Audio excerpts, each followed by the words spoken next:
बघताय तिकडे पण एसी आहे. बोटा आपला सामान हे आहे गोमती बिनकोर गाड्या आहेत. एक्टिवा रेंट वरती 17 किलोमीटर. प्रभू बसले तिकडे. नागेश्वर ज्योतिर्लिंग मंदिर. जय श्री कृष्ण. मणिदेवी मंदिर. 50 रुपयाची उंच. शिवप्रभात. हर हर महादेव. जय श्री केदार. राधे राधे. मी पोचलोय द्वारकामध्ये आणि रात्री निघालो होतो सोमनाथमधून 11 वाजता आणि गाडीने ऑन टाईम सोडले सकाळी 7:17 तर आता तुम्ही माझ्या मागे बघता ते आहे द्वारकाचं स्टेशन. आता इकडून जाऊया मंदिराकडे. स्टेशनच्या बाहेर उतरल्यावर तुम्हाला 2 प्रकार आहेत. एक शेअरिंग ऑटोने जाऊ शकता आणि एक पर्सनल ऑटो करून जाऊ शकता. सो मी शेअरिंग ऑटोने जाणार आहे, ज्याचं तिकीट 20 रुपये पडले मला द्वारका स्टेशनपासून ते द्वारका मंदिरापर्यंत. सो आपण आता बघू. थोडं कन्स्ट्रक्शनचं काम चालू आहे आणि इकडे ओल्ड इंजन देखील आहे. तुम्ही पाहताय द्वारकातलं.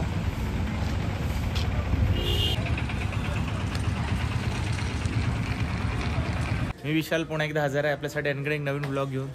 मंडळी, मी आहे सध्या डॉमेट्रीमध्ये. द्वारकामधून सकाळी निघालो होतो तर ही डॉमेट्री भेटली बजेटमध्ये, जी सोलो ड्रायव्हरला अतिशय भारी पडते.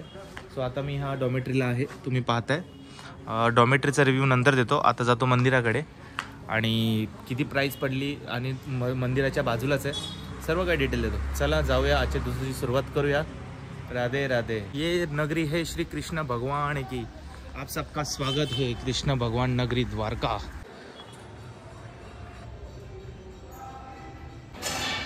तर जे माझे मुख्य 4 धाम असतात त्याच्यापैकी हा माझा 3रा 4 धाम कंप्लीट झाला आहे. पहिला जो माझा 4 धामपैकी एक धाम होता तो होता बद्रीनाथ.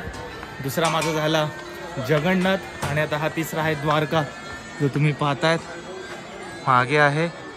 आणि आता एक शेवट राहिला आहे जो आहे रामेश्वरम. ज्योतिर्लिंग पण आहे, तो ज्योतिर्लिंग पण आहे आणि 4 धामपैकी एक धाम आहे. 4 धाम. बंबन ब्रिज चालू झाल्याच्या नंतर आपल्याला ट्रिप तिकडची चालू करायची आहे. हा इकडचा मार्केट तुम्ही पाहतायत. तर जर आपल्याला काही सामान ठेवायचं मंदिरात काय अलाउड नसतं, सो इथे ठेवू शकता. आणि समोर बघताय तुम्ही द्वारकाधीश मंदिर आणि इथे तुम्हाला तुमचं सामान जमा करायचं आहे. हा चौक आहे, म्हणजे हा मेन आहे. ह्या चौकातून तुम्हाला शॉप दिसेल. बाकी हा सर्व मार्केट आहे. गर्दी भरपूर आहे इकडे. आणि इथे तुम्हाला जमा करायचं आहे बुटं आणि त्या साईडला सामान, जे निःशुल्क आहे. त्याचे काहीच तुम्हाला चार्जेस द्यावे नाही लागणार. द्वारकाधीश परमेश्वर डोळ्यासमोर आहेत. अतिशय छान वाटतं. मंडळी, 4 धामपैकी एक द्वारकाधीश धामचे आज आपले दर्शन पूर्ण होत आहे. हे मंदिर सुमारे 2200 वर्ष इतकं जुनं आहे. द्वापर युगमध्ये हे जे निर्माण झालं होतं आणि याचे निर्माते स्वयं श्रीकृष्ण भगवान होते. त्यांनी हे मंदिर स्थापित केलं होतं. श्रीकृष्ण भगवानचा जन्म मथुरेमध्ये झाला होता. ते लहानाचे मोठे गोकुळमध्ये झाले, परंतु ते इकडे द्वारकामध्ये कसे आले? जेव्हा श्रीकृष्ण भगवानने आपले कंस मामांचा वध केला होता, त्याच्यानंतर कंसचे सासरे त्यांनी मथुरा आणि गोकुळधामवरती 17 ते 18 वेळा प्रहार केला, आक्रमण केले. त्याच्यामुळे त्यांना एकदा पण विजय भेटला नाही. परंतु तिकडचे हालात, ते मंदिराची ती रचना पूर्ण खराब झाली. त्याच्यामुळे तिकडच्या गावकऱ्यांनी श्रीकृष्ण भगवानांना सांगितले, अशी एक अत्यंत शांत जागा बघा जिथे आपण सगळे जाऊन निवास करू. तर श्रीकृष्ण भगवानला समुद्रकिनारे असलेली ही द्वारकाधीश जागा आवडली. ते गावकऱ्यांसह इकडे येऊन विराजमान झाले. मंदिराच्या आतमध्ये जर आपल्याला भोजन करायचं आहे तर त्याचा टाईम आहे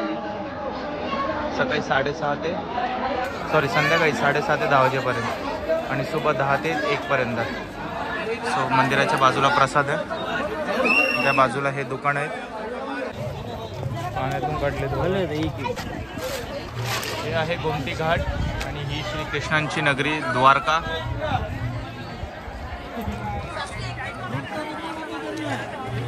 तो सुदामा ब्रिज सध्या बंद ठेवला आहे. तरी द्वारका नदी पाणी स्पर्श करून घेऊ. मच्छींना जर काही चारायचं आहे तर इकडे चारू शकता. पीठ आहे, 10 रुपयाचा गोळा येतो आणि आपण पाणी स्पर्श करून घेऊ. जय श्री द्वारकाधीश. अतिशय सुंदर दर्शन झाले माझे द्वारकाधीश श्रीकृष्ण भगवानचे आणि गोमती नदीचे. इकडचा जो सुदामा सेतू होता तो काही कारणामुळे बंद होता, त्यामुळे मला तिकडे 5 पांडवजी 5 वीर आहे तिकडे जाता नाही आलं. नंतर कधीतरी जाईल. आता चालू आहे स्कूटी रेंटवर घ्यायला कारण आज बेट द्वारका जी मुख्य द्वारका आहे, नागेश्वर ज्योतिर्लिंग, गोपी तलाव हे सगळं आज फिरायचं आहे. त्यासाठी स्कूटी लागेल मला, तर ती मी रेंटनी घेतो आणि हा काय मार्केट तुम्ही पाहता इकडे आणि इकडचा जो नाश्ता आहे, जो जिलेबी, फाफडा, भजी वगैरे काय थोडा ट्राय केला. सो चला भेटतो तुम्हाला स्कूटी घेताना.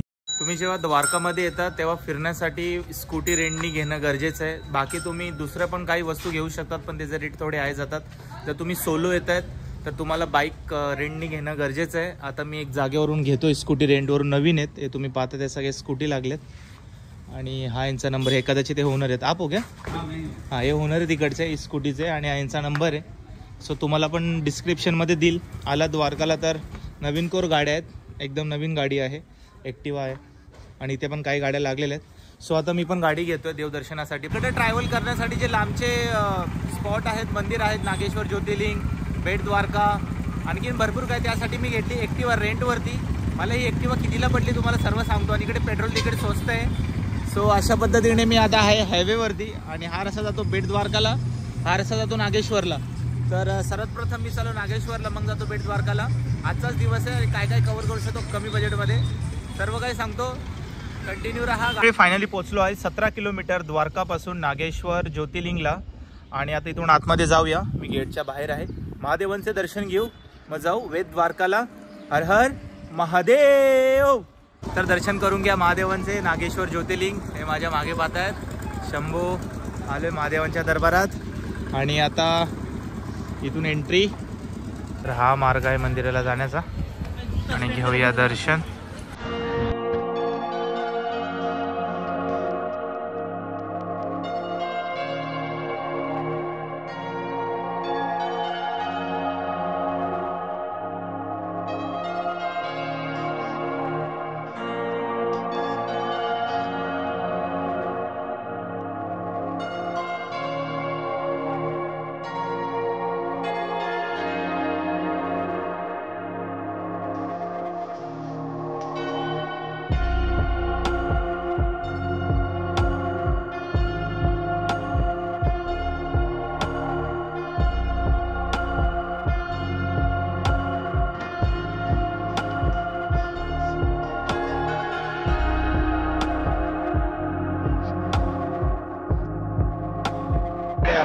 गेट तुम्हाला डायरेक्ट मंदिराच्या आत जायला भेटेल.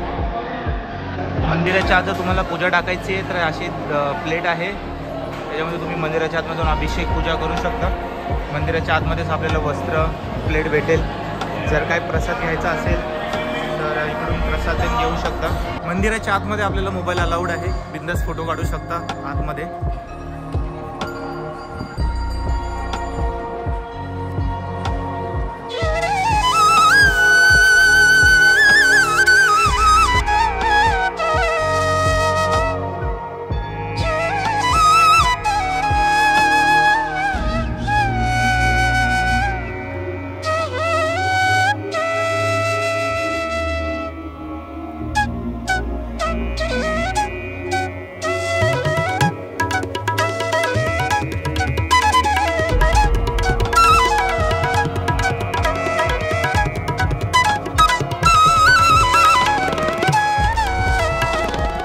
नागेश्वर ज्योतिर्लिंगचे दर्शन झाल्याच्या नंतर त्याच्याच बाजूला आहे महादेवाची अतिशय मोठी मूर्ती, जी आदियोगीमध्ये तुम्हाला पाहायला भेटते कोयमतूरला. आणि तसेच आता मी एक दुसरी पाहिली मुर्डेश्वरला, जाऊन मी गेलो कर्नाटकला. आणि तशी एक तिसरी मूर्ती आहे जी नागेश्वरमध्ये आहे. हे नागेश्वरचं ज्योतिर्लिंग आणि हे समोर महादेवाची प्रचंड उंच मूर्ती, जी तुम्ही पाहतच राहाल, म्हणजे पाहतच राहाल आणि फक्त पाहत राहाल. तुम्ही बघताय प्रभू बसले तिकडे आणि हे समोर नागेश्वर ज्योतिर्लिंग. सो नागेश्वर ज्योतिर्लिंगचे पण दर्शन व्यवस्थित पार पडले. आता निघूया बेट द्वारकाला. सो मी तुम्हाला भेटतो तिकडे. परत हॅवीवरून आपल्याला गाडी चालू जायचे आणि आणखीन काही मंदिर आहेत जे मला कवर करायचे. तर सर्वांना हर हर महादेव. मंडळी, नागेश्वर महादेवांचे ज्योतिर्लिंगचे दर्शन झालेत. आता निघतो बेट द्वारकाला. परत एकदा दर्शन करून घ्या निघण्यापूर्वी. आणि या स्कूटीने माझा सफर चालू आहे, ज्याचे मी डिटेल तुम्हाला पुढे देतो. की स्कूटी मी घेतली होती येल्लो प्लेटमध्ये, काय कसायची किंमत आहे सर्व काय मी सांगतो तुम्हाला. सो आपण आलो आहे सध्या गोपी तलावला, जो नागेश्वर ज्योतिर्लिंगच्या पुढे एक 2 ते 2.5 किलोमीटरच्या अंतरावर आहे. सो मी पोचलो इकडे, गाडी पार्क केली आहे आणि जाऊया इकडे. बाकी इथे खाण्यापिण्याच्या वस्तू, रेस्टॉरंट आणि इथूनच समोर जायचं आहे गोपी तलावला. 2.5 किलोमीटरच्या अंतरावरच आहे फक्त, आणि इकडे गोकुलधाम पण आहे. सो पाहूया आणि दर्शन करूया.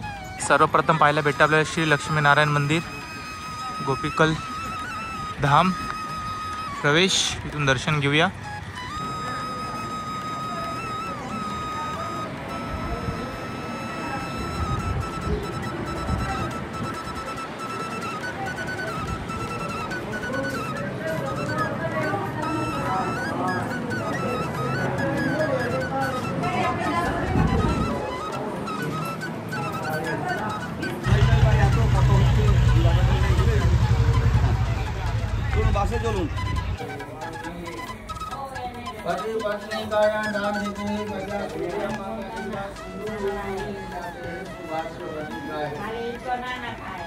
गोपीनाथ मंदिर आणि गोपी तलाव व अर्जुन कुंड या ठिकाणी आलो आपण. मला दर्शन घडवतो.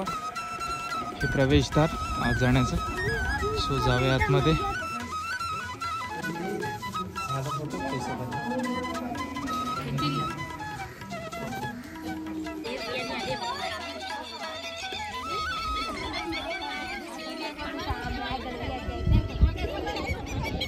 क्या अंकल? गोपी चंदन कितने गए? 20. क्या होते हैं मतलब इसे तिलक लगा दे क्या? गोपी चंदन आमच्या मम्मीला लागतं घरात पूजापाठला. सो त्यासाठी घेतलंय मी. चला जाऊया इथून. जर गोमाताला जर काय चारायचं असेल तिकडे चारे आहेत. चारा घेऊन गोपी माताला चारू शकता. खाण्यापिण्याच्या वस्तू आहेत. सो इथूनच आता आपण बाहेर चाललोय.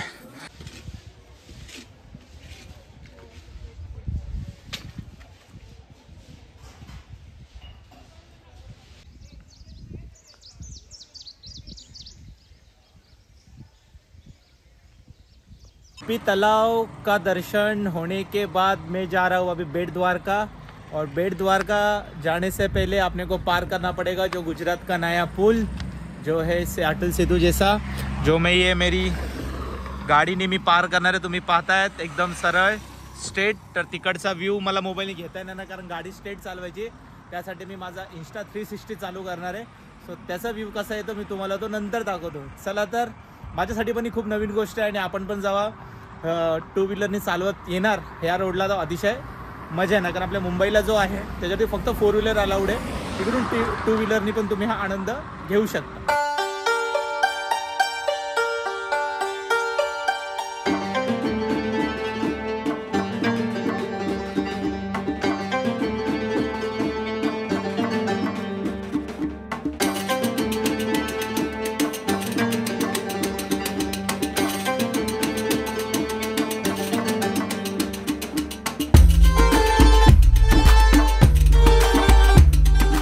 आपण आलो आता सध्या बेट द्वारकाला.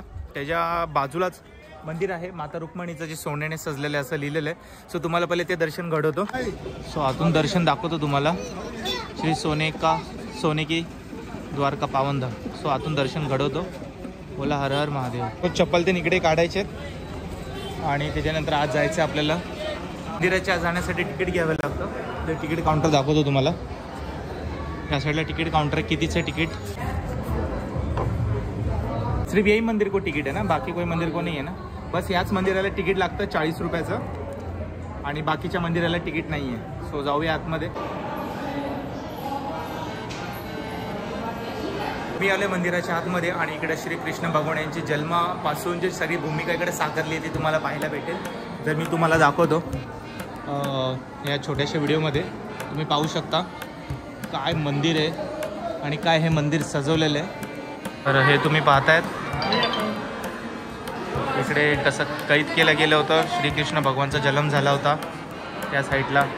तिथून जसं कृष्ण भगवानला समुद्रामधून नेण्यात आलं होतं सगळं वर्णन केलं आहे इकडे श्रीकृष्ण भगवानचा. आणि हा पाळणा पण आहे जय श्रीकृष्ण. तर इकडून पाळणा मग कसं वध केला सर्व A to Z तुम्हाला इकडे माहिती देण्यात आलेली आहे. वरतून लिहिलं पण आहे की ह्याचं काय महत्त्व आहे. सो हे सगळं तुम्हाला एकदम सुंदर पद्धतीने इकडे पाहायला भेटेल जसं मी पाहतोय आता. जसा वध केला होता मामा कंचा श्रीकृष्ण भगवाननी ते देखील इकडे आहे. त्याच्यानंतर हा पूर्ण सोन्याचं आहे आणि सोन्याचं होतं आणि सोन्याचं बनलेलं इकडं व्यास गुफा ते तुम्हाला दिसत आहे.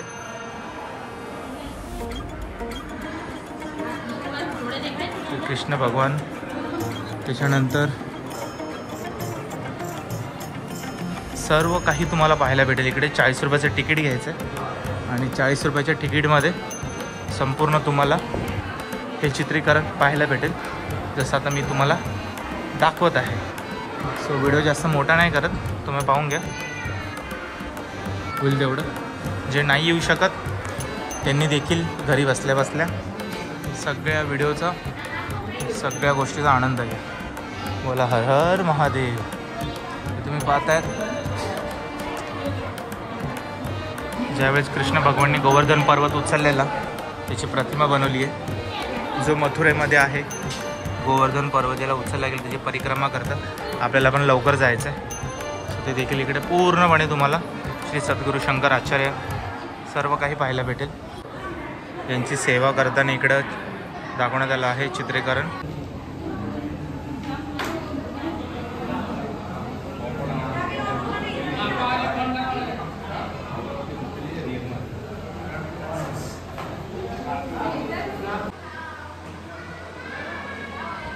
हरिद्वारमध्ये पण जर तुम्ही गेला तर हरिद्वारमध्ये पण तुम्हाला ही सेम फ्रेम आहे जी तुम्हाला पाहायला भेटेल. गुजराती, पंजाबी, चायनीज, गुजराती 130 रुपया अनलिमिटेड. जय द्वारकाधीश. जय द्वारकाधीश. हे बघा इकडे तुम्हाला काउंटर दिले गेलेत. मोबाईल, बॅग काय ठेवायचं तर 5 रुपये में ओनली 5 रुपीज़ में आप यहाँ पे अपना सामान रख सकते हो, क्योंकि मंदिर के अंदर कैमरा वगैरह कुछ भी अलाउड नहीं है. और ये साइड में है मार्केट. अगर खाने पीने की चीज़ कोई लेनी है या शॉपिंग करनी है, श्री द्वारकाधीश जी मुख्य मंदिर ला दर्शन घेऊ. मुख्य मंदिरचे आतमध्ये जाऊन मंदिर तसं बंद आहे वाटतं. बघू जिथपर्यंत दर्शन होईल तिथपर्यंत दर्शन करून घेतो आणि तुम्हाला पण घडवतो. इधर भी निःशुल्क भोजन होता है जो शायद अभी बंद है. तो यहाँ पे सब जन बैठे हैं और मंदिर वहाँ पे है.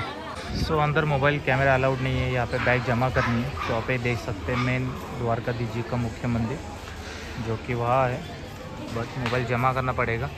सो मिलते हैं दर्शन करने के बाद. तो है मुख्य मंदिर.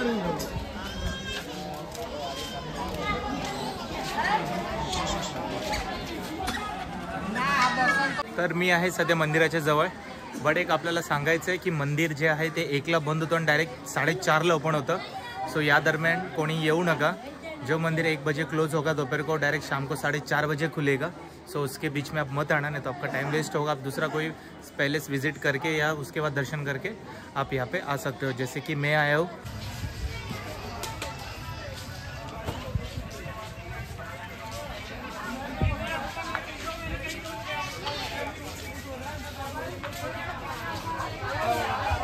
द्वारकाधीश के उस स्थान पे जहाँ पे पहले बोट से सफ़र होता था, वो किनारे से ये किनारे तक. बट जब इसे ब्रिज बना हुआ है तब इसे बोट का जो सफ़र होता था वो बंद हो चुका है. वो बहुत सारा रिस्की भी था उसके कारण, और सेफ्टी के कारण भी शायद जो ब्रिज बना है इतना बड़ा भव्य दिव्य, उसके कारण बहुत इजी हो गया है.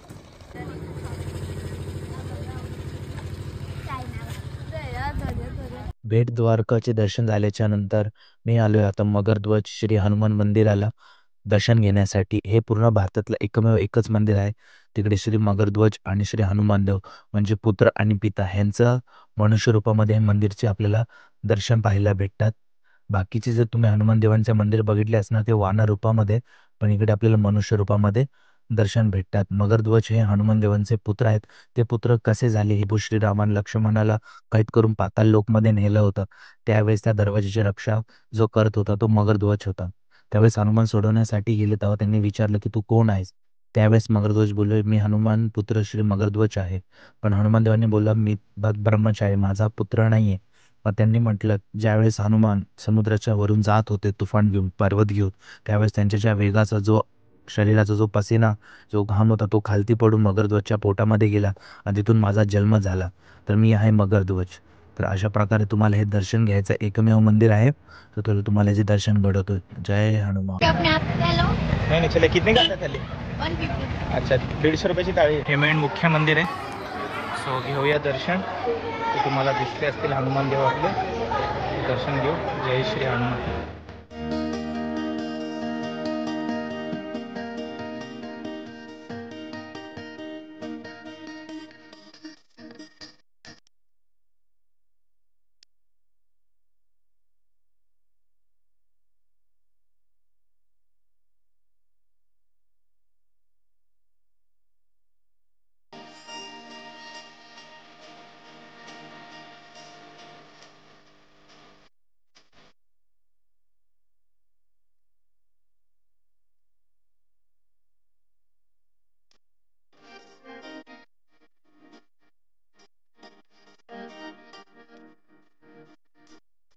इकडे तुम्हाला बाकीचं इन्फॉर्मेशन आहेत, स्क्रीनशॉट काढून घेऊ शकता किंवा वाचू शकता, आपली इच्छा. तसं मी पूर्ण तुम्हाला अपडेट दिलं आहे. आणि आरतीची वेळ, जर आरतीच्या वेळेस यायचं आहे तो आरती पण तुम्हाला इकडे भेटेल.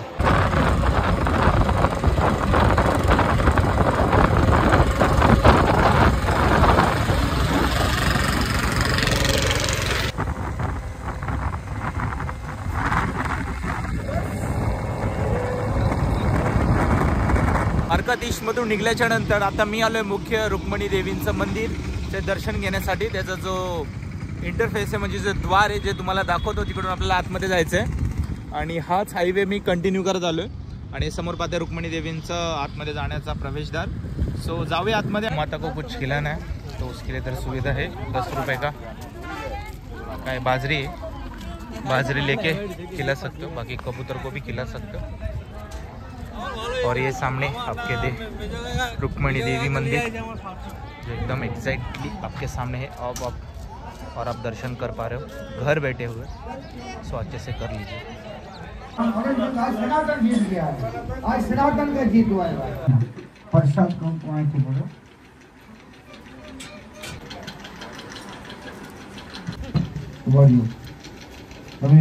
समांतर परिवार सर्व तुम्ही इकडे पाणी पिऊ शकता. बाकी तिकडे पूजाच आहे. माता रुक्मिणीचा प्रसाद आहे, आठवणीने पिऊन जा. मंदिरची अवस्था थोडी खराब होत चालली आहे, कारण जर रिनोव्हेशन नाही झाले. खूप जुनं मंदिर आहे, तर रिनोव्हेशन करावं अशी विनंती.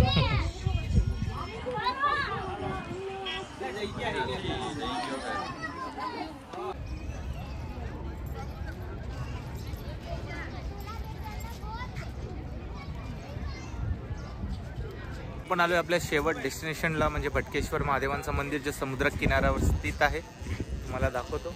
ऊंट सवारी भी होती आहे. 50 रुपया, 50 रुपयाची ऊंट सवारी पण होते. करायची असेल तर करू शकता. काका असतात तिकडे. तिकडे जाण्यास परवानगी नाही आहे, तरी काही जण गेलेत. कशासाठी? फोटोसाठी. काढा.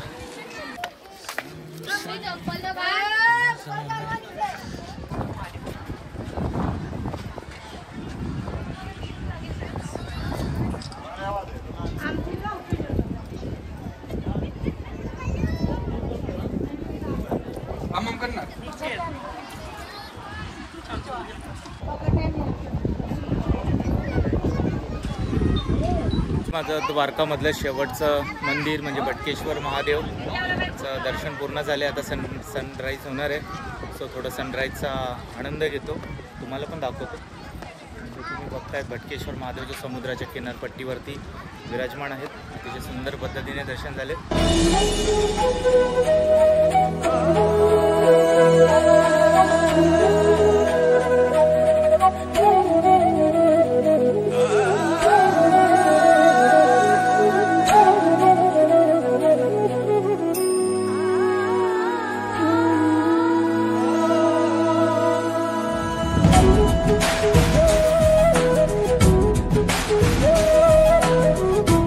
चला मंडळी, भेटतो परत एकदा नवीन प्रवासामध्ये. सर्वांची परवानगी घेतो.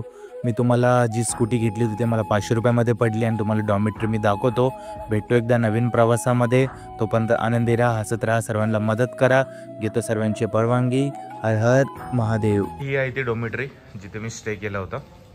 तुम्हाला एक रिव्ह्यू देतो. तिकडे 2 वॉशरूम आहेत आणि हे आंघोळ करण्याचे 3 कंपार्टमेंट. AC डॉमेट्री आहे. आणि जर तुम्हाला गरम पाणी पाहिजे तर गरम पाण्याची पण सुविधा आहे, जे आता मी गरम पाणी घेतो आहे.